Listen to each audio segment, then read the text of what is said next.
Real quickly before we begin, I want to thank this video's sponsor, carmarshal.com. Carmarshal.com can save you lots of money on buying used or new vehicles, cars, trucks, school buses. If you want to save money, I'll have a link in the description down below. I know I'm going to...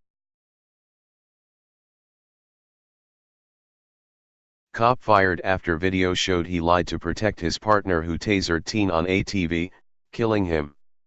The police officer who was driving when his partner deployed a taser from the passenger window and hit a boy on an ATV, which led to his death, has been fired for lying on his incident report. By Jack Burns, May 18, 2018. Detroit, a police officer has been fired after he was caught lying on a report about an encounter in which he was driving his patrol car, and his partner launched a taser out of the car's window, targeting a teenage boy on an ATV, which resulted in the boy's tragic death. Damon Grimes was just 15 years old when he was killed last year after Michigan State Trooper Mark Bessiner deployed his taser, striking Grimes while he was riding his ATV. The shock sent the boy careening into a parked truck, and he died. Bessiner is awaiting trial for murder, and now, reports claim that his partner was fired for falsifying the police report of the incident. Trooper Ethan Berger was fired following the teen's tossing death because he lied on his police report. The details of the internal investigation were made public this week after the Detroit Free Press filed a Freedom of Information Act request for the documents. According to the Michigan State Police Department's own internal affairs investigation, Berger not only knew about the taser being deployed by his partner riding, who was shotgun in the patrol car, but he also covered it all up. Following the discovery and video evidence of the alleged murder, Berger was fired.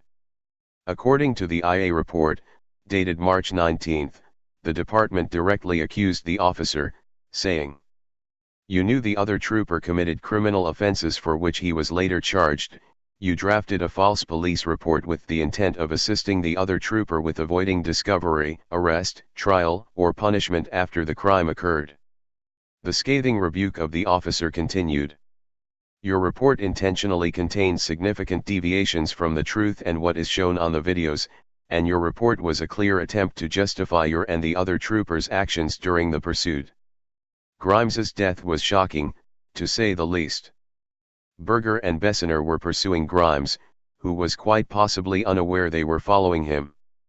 As the cruiser approached the ATV, Bessiner reached through the passenger side window where he was riding, fired his taser, and immobilized the teen, who then slammed into the back of a parked pickup truck and died. The IA report also rebuked Berger for not rendering first aid to Grimes, while the teenager lay dying on the street. Berger could and probably should still be charged as an accomplice in Grimes's murder, but District Attorney Kim Worthy has declined to charge him, citing insufficient evidence. Also disciplined was an MSP supervisor who failed to include pertinent details in his report following the accident. Sergeant Jacob Liss failed to inform his superiors that Grimes had been tossed from a moving police vehicle. The Office of Internal Affairs for MSP rebuked Liss for failing to mention the taser in email correspondence with command officers shortly after the murder. The report claimed, "Both emails stated troopers were pursuing the ATV and it appeared the driver attempted to drive off the road onto the sidewalk, lost control, and crashed into the rear end of a pickup truck." Neither email contained any information about a taser deployment. Not only was Liss complicit in hiding details of the tossing from his superiors, in text messages with MSPDET Sergeant Todd Popema, it is clear that Liss meant to keep quiet the knowledge that Bessiner tossed the teenager from a moving squad car while Grimes was riding his ATV. Popema was informed in a phone call from a member of the Grimes family that a taser had been used. In an attempt to assure the family member that the teen was not tossed, Popema reached out to Liss in a text message.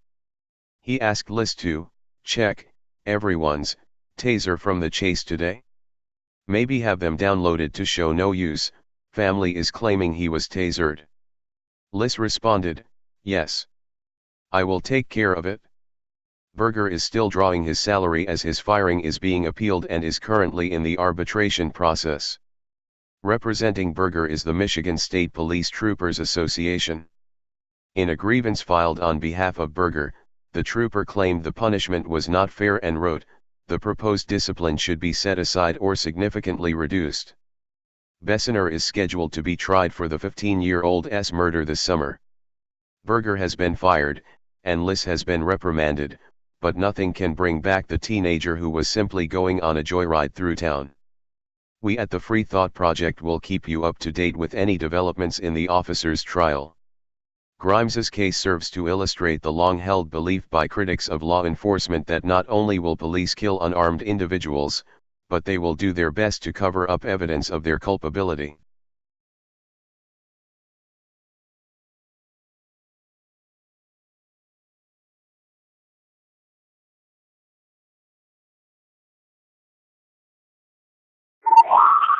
Want to give us priority. Chasing an ATV, east on Rossini from Reno. It's a red quad, black male, black shirt. Coming up to Regent. DPD's coming right at him. Through Regent.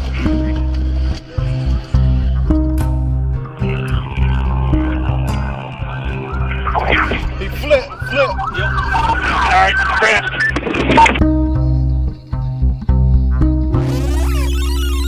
EMS will be on the way. Based on the time code we've added, 24 seconds elapsed before the first flash of lights. That coincides with the first Detroit police officers arriving. Yeah, he's got a pulse and he's breathing. He's unconscious. Clear. Two more Detroit police officers approach.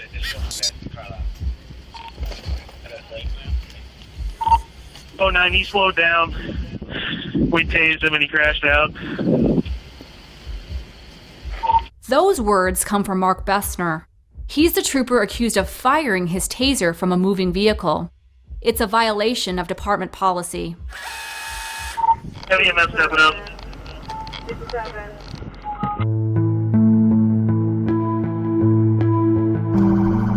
EMS is on the quick. Radio from MSP. If you just maybe have a unit or two, make it there for moral support. Sounds like it might be a pretty bad one.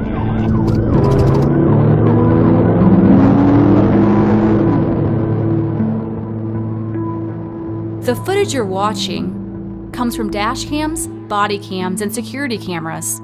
State police didn't give us dash cam videos from the car involved in the chase or from one in a nearby Detroit police car. They also blurred images of the body. Tony, his pulse is weakening. What's our ETA on EMS? His pulse is weakening. I'll find out. Fucking thing in your chest is it? You can put MSP 2240 out. 2240, you're out, 1735. He's breathing, man. Let's get his brain. Zame and grind. Grind. That's really... That's not good. That's why he's cruising. Can you get a mask out of this? Units at Gratiot and Rossini. EMS is coming from Gratiot and Houston Whittier. Don't run from the state police to get fucked up. You want to check pulse again? Yeah. He had a strong pulse when we got here. It's real faint. Try to wipe his face a little bit and then get that deal with the mask. I got blood all over his head. I can't use it. Right here. Okay, unit said that Rossini and Gratiot, medic should be pulling up in less than a minute. Tell him to get over here, for Christ's sake.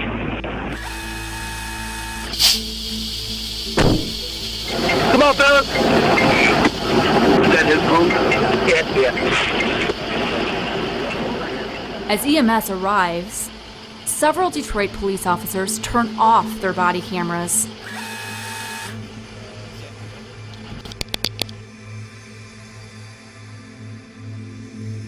But one officer activates hers.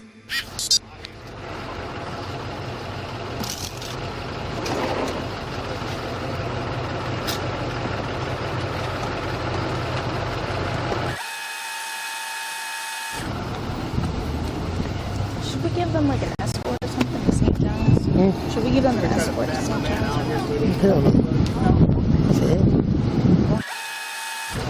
They got license items.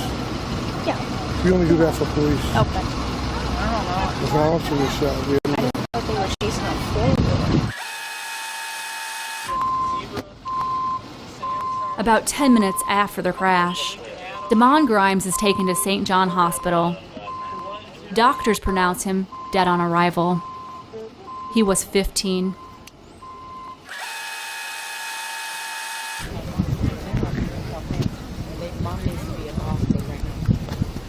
That's a grown ass man. 5-1, He's 15. Alright, 5-1. Where's his mom at? No way. He's a badass 15. I'm sorry, man. No 15 is no bullshit. You know what I'm saying? No 15 at all for bullshit. Motherfucker want to be grown, act grown, and fucking deal with it.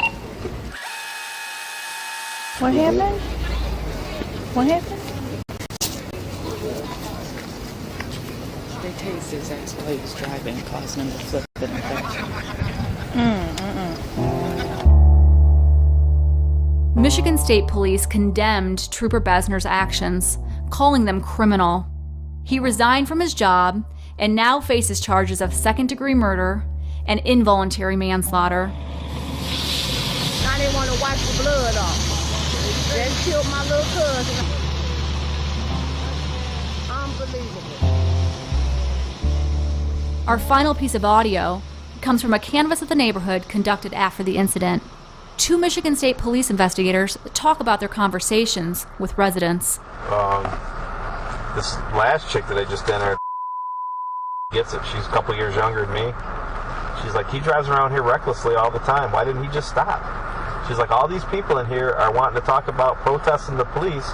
He drives this neighborhood recklessly all the time. Why didn't he just stop? Well, it's what we say, but people don't feel that way at times for whatever reason. So.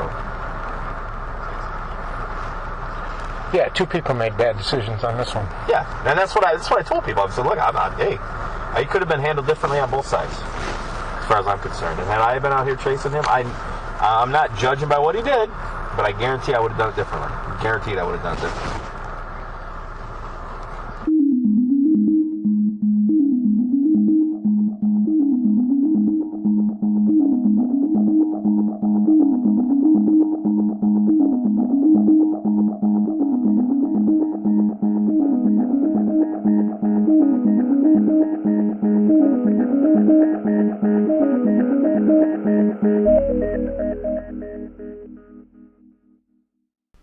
Hey Charlotte County, this is Charlotte County COPWATCH, and I just wanted you to know that I am using this stuff under fair use, and also remember to like and subscribe this channel. Also too, keep in mind I do not make any money on YouTube. This is 5 hours work a day, you know, fighting for freedom. And you can donate with PayPal and Patreon. I just want you to think about this. If everybody gives to PayPal and Patreon, Patreon is every month. Actually, PayPal you can do every month. I have 12,000 subscribers. If everybody gives, I can quit my regular job and go full-time investigations on Charlotte County and possibly even more and beyond. So just keep that in mind. If everybody helps out, I can go full-time doing this. Thanks.